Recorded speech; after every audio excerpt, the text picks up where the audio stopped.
Gigabyte X870 Stealth Ice has been out for a while, but for those who prefer the dark aesthetics, they finally released the black edition, and I have it here with me this today.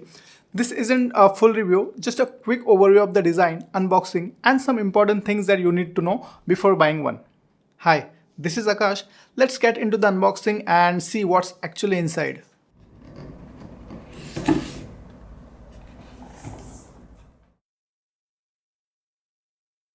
Gigabyte clearly put some efforts into the presentation here. This looks very good. That said, it almost feels like a too much for just a box, but definitely sets some premium tone before you even touch the board. Inside the box, of course, we have the motherboard. It's got some serious weight to it. Let's set that aside for a moment and see what else is included. We have got a standard user manual and some AORUS stickers. Next is this magnetic Wi-Fi antenna with a single push connector. Next, we have a SATA cable and front panel connector adapter. They also included small bags of rubber pads for NVMe support. That's it. That's all we get in the box.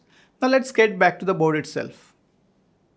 The first thing you will notice when you hold this motherboard is it's heavy. I mean very heavy board.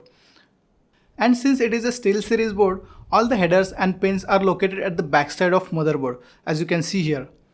But be extremely careful when setting it down on the table. If you aren't careful, you will bend those backside pins before you even start the build. On the front, the board looks amazing. The massive heatsinks and the full backplate adds a lot of weight, but they give it a premium look. Before you buy, check out the PCIe lane sharing. It's a bit of a puzzle here. This primary PCIe 5.0 X16 slot and these two NVMe SSD slots do not share any lanes, so you will get full speed there. But the remaining NVMe slots share bandwidth with the USB 4 port and second PCIe slot, so check out the user manual for that. I have finished a build with this board and it's a decent motherboard with 6 layers of PCB, but you are paying a premium for the stealth look.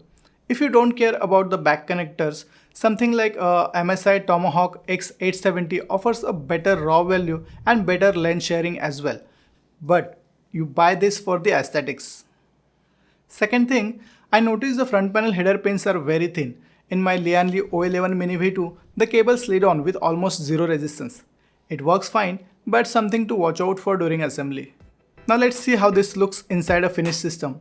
If you enjoyed this quick look, hit that like button, share it with a fellow builder and subscribe for more tech content. Thanks for watching.